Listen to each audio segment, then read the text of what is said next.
লালমনিরহাটের হাতীবান্ধা উপজেলায় প্রিন্ট ও ইলেকট্রনিক মিডিয়ায় কর্মরত সাংবাদিকদের সাথে মত বিনিময় করেন বাংলাদেশ জামায়াতে ইসলামীর লালমনিরহাট 1 আসনের সংসদ সদস্য প্রার্থী আনোয়ারুল ইসলাম রাজু।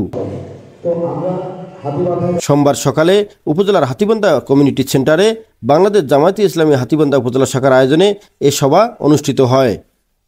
উপজেলা জামায়াতের আমির প্রভাষক হাসান আলীর সভাপতিত্বে মত বিনিময় সভায় প্রধান অতিথি হিসেবে উপস্থিত ছিলেন হাতীবান্ধা পাটগ্রাম উন্নয়ন ফোরামের চেয়ারম্যান, বাংলাদেশ জামায়াতে ইসলামীর ঢাকা মহানগর উত্তরের শুরা সদস্য ও হাতীবান্ধা পাটগ্রাম আসনের সংসদ সদস্য এমপি প্রার্থী আনোয়ারুল ইসলাম রাজু। প্রধান অতিথির বক্তব্যে আনোয়ারুল ইসলাম রাজু বলেন, সংবাদ প্রকাশের ক্ষেত্রে বাংলাদেশ জামায়াতে ইসলামীর বা আমার বিরুদ্ধে যদি কোনো তথ্য প্রমাণ ভিত্তিক অভিযোগ থাকে বা পাওয়া যায় তাহলে আপনারা সংবাদ প্রকাশ করবেন। আমি এবং আমার দলের পক্ষ থেকে সর্বাত্মক নিরাপত্তা দেয়া হবে সাংবাদিকদের। যদি সংবাদের সত্যতা থাকে আমার বিরুদ্ধে হলেও তাতে আমাদের সংগঠন কিংবা আমার ব্যক্তিগতভাবে কোনো আপত্তি থাকবে না। তবে সংবাদ প্রকাশের ক্ষেত্রে অবশ্যই এর সত্যতা, এর সততা এবং এর নিচে আপনাদেরকে ঢুকে সংবাদ প্রকাশ করার জন্য আমি অনুরোধ জানাচ্ছি।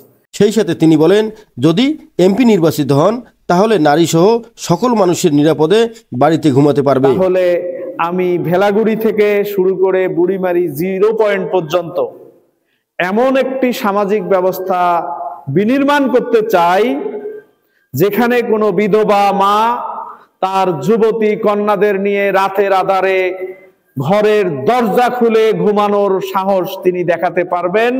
কারো দুঃসাহস হবে না সেই মায়ের দিকে, সেই মায়ের বাড়ির দিকে চোখ রঙে তাকানো। আমরা সামাজিক শৃঙ্খলার ক্ষেত্রে, মাদকের ক্ষেত্রে, দুর্নীতির ক্ষেত্রে, চাঁদাবাজের ক্ষেত্রে, দখলবাজের ক্ষেত্রে 0 টলারেন্স আমরা হাতীবান্ধা পাটগ্রামবাসীকে উপহার দিতে চাই।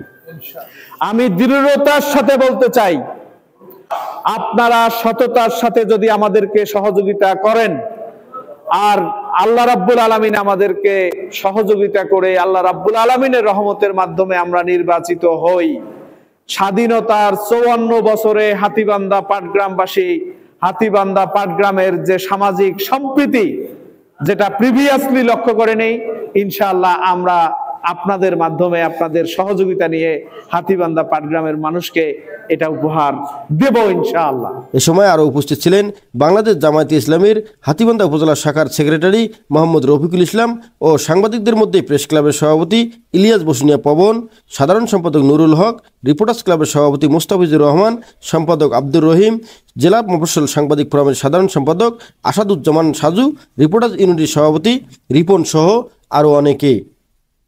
স্বাধীন 1971 সাল থেকে এখন পর্যন্ত কোনো সরকারের আমলেই গণমাধ্যম স্বাধীন ছিল না, গণমাধ্যম স্বাধীন নেই। থাকে আমার যারা কর্মরত সাংবাদিক আছেন তারা জানেন, আমি জানি যে আমার বক্তব্য দেওয়ার পরে আমি গুলিবিদ্ধ হতে পারি, আমি মিথ্যা মামলায় পড়তে পারি, গুম হতে পারি।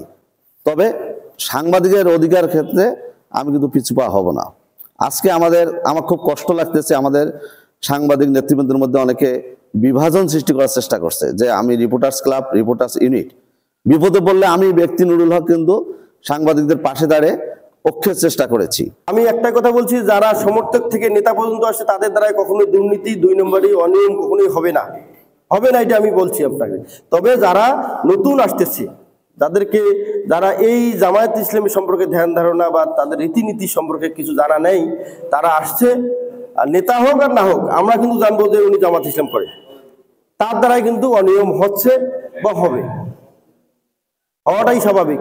কিন্তু সে কিন্তু জানে না জামায়াত ইসলামের রীতিনীতি ধারাগুলো জানে না, সে তো অন্য দল থেকে আসছে বা অন্য এতদিন ধারণা ছিল, সেই জিনিস তো মাথায় আসে এখনো, সেই লোকগুলো কিছু অনিয়ম করবে।